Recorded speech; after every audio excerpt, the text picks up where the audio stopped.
Vainerabilities. The vulnerabilities of vanity as modeled by America's beautiful losers. He was this so handsome man with the world at his fingertips, lots of money, and boy, what a charmer. She could have done anything, but she just couldn't resist racing out every time a camera appeared. Unable to admit he might have made a mistake, he was forced to stay the course and never flip-flop. Her looks assured her that she deserved to be served the good life. Cars, clothes, jewels, and shiny McMansions. He failed at manual or intellectual labor, but starred reading the speeches of others during big meetings.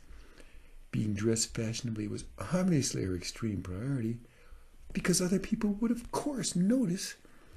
His career and fame went off like a skyrocket, but as always, he just had to fondle that one more bimbo. In the end, she fell into a fatal depression while trawling on layers of makeup that could not hide her age.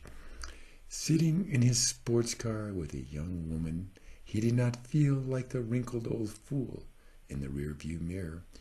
She tried hard not to notice the liver spots crowding in on her pounds of expensive jewelry. The only time he professed ignorance was when his minions were caught performing his illegal orders. They both knew they were different and a cut above the oh-so-ordinary masses bred to serve them. He found it very satisfying to have waiters, servants, and administrative assistants fawning upon him. He designed a giant vacation home they never used that was so hideous his estate could not even sell it. Every one of the many cars he owned always had to be cleaned and shined religiously by others. She knew for sure that everyone was looking at her as they graced the Tony shopping center streets together. Happiness was seeing themselves properly projected on some media or another for all to see. They never really had time to study others except those rivals who got more attention than they did. He'd lend his name to most any charity, so long as he got top billing and a big check for the slick advertising campaign. The for sale signs at all her listings simply had to give over the most space to her frozen Botox smile. When they finally arrested him, he had already wasted his swindled millions on vapid and faux luxuries. She knew that they were both above and outside of most laws, which were obviously meant for lower-class losers. He loved that feeling of importance, having an expensive lawyer as his mouthpiece to the crowds. They enjoyed sipping champagne in their first-class seats, watching as the cattle crowd slowly boarded. He fondled his comb-over between every sales call as he checked his winning smile in the mirror. It was obvious to her that the pursuit of happiness meant her winning at any cost to her opponents. He needed that bonus more than the employees he had laid off and outsourced to get it could ever grasp.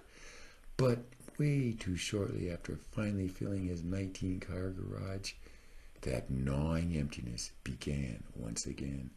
She enjoyed having men lust after her as she passed by, gazing haughtily away, her nose held high. They both lovingly maintained deep tans, despite all those FDA warnings they very smirkingly ignored. She felt so attractive in high heels that she wore them until she couldn't walk normally at all anymore. He was the one they always counted on to charm cranky widows into investing heavily with their firms. They were quite miffed when police officers disregarded their tantrums and simply handcuffed them. Their children were mere props in their photo essay lives, quickly handed back to domestics with accents. But you see, it wasn't their fault, for they had been praised and coddled since birth for their looks. Surely they couldn't be blamed for feeling entitled, given all the little people holding all the doors for them.